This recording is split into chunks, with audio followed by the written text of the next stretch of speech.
Krishnamurti challenges us to question everything we think we know about reality. He famously said, "The truth is a pathless land." This means there's no set path, no authority, no system that can lead us to truth. You can't rely on someone else's teachings or follow a prescribed method to understand reality. It's something you have to discover for yourself through your own awareness and inquiry. At the core of Krishnamurti's teachings is a radical insight. The observer is the observed. What does that mean? In our everyday lives, we see ourselves as separate from our experiences. If you feel anger, you think, "I am angry," as if there's a you observing the emotion of anger from a distance. But Krishnamurti says this separation is an illusion. You are not separate from your anger or any other experience. You are the experience. When you see this clearly, the way you perceive reality fundamentally changes. Another key idea is the role of thought in shaping our reality. Krishnamurti believed that thought is both a tool and a trap. Thought arises from memory, and memory is rooted in the past. While thought is useful for practical tasks, like solving problems or making plans, it distorts reality when it comes to understanding life's deeper truths. Why? Because thought is always old. It's limited to what we already know. It can't capture the vast, ever-changing nature of reality. Krishnamurti also explored the concept of time and how it influences our perception of reality. He made a distinction between chronological time and psychological time. Chronological time is simple. It's the time we use to schedule our lives, measured in seconds, minutes, and hours. But psychological time is something different. It's the mental construct of the past and future. It's the source of our regrets, fears, and anxieties. We spend so much of our lives trapped in psychological time, either dwelling on past mistakes or worrying about what's to come. But Krishnamurti reminds us that the past and future are just ideas in our minds. The only reality is the present moment, the now. When we fully live in the now, we experience life as it truly is, without the distortions of memory or anticipation. A crucial part of understanding reality is questioning the nature of the self. According to Krishnamurti, the self is an illusion. What we call the self is really just a collection of memories, experiences, and labels we've accumulated over time.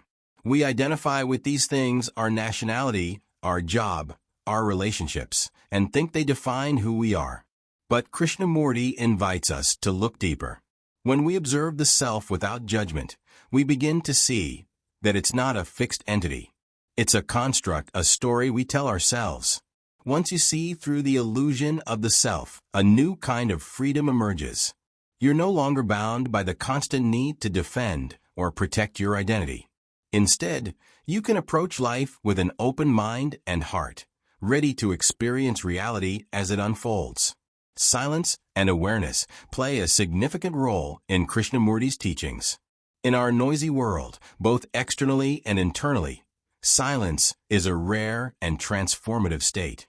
But silence doesn't just mean the absence of sound. It's a stillness of the mind, a pause in the endless stream of thoughts. In this silence, true awareness arises. Awareness is a state of pure observation, where you see things as they are, without the filters of judgment or interpretation. It's in these moments of deep awareness that we touch reality directly. The usual boundaries between ourselves and the world dissolve, and we experience a profound sense of unity with all life. Krishnamurti also spoke about love and compassion as essential aspects of reality. But he didn't see love as just an emotion or something tied to personal relationships. For him, love is a state of being that arises naturally when the self, the ego, is no longer in the way. In this state, there's no separation between you and others. Love and compassion flow freely because they are part of the very fabric of reality. When we live from a place of love and compassion, life becomes harmonious. The conflicts and divisions that stem from the ego fall away. In their place, there's a deep connection to all living things, a sense of wholeness and peace. So, what does it mean to live in reality? It's not about adopting a new belief system or following a spiritual guru. It's about observing your life, your thoughts, and your emotions with clarity and openness. It's about being fully present in the now, free from the distortions of thought and time. And it's about acting from a place of love and compassion, seeing yourself as part of the greater whole. Krishnamurti's teachings remind us that reality isn't something we can define or capture in words. It's an ongoing journey, a living inquiry. Every moment offers an opportunity to see more clearly, to let go of illusions, and to experience life in its fullness. As Krishnamurti said, to see clearly is the beginning of understanding. It is the end of illusion and the beginning of reality. Reality is not a destination. It's a way of being.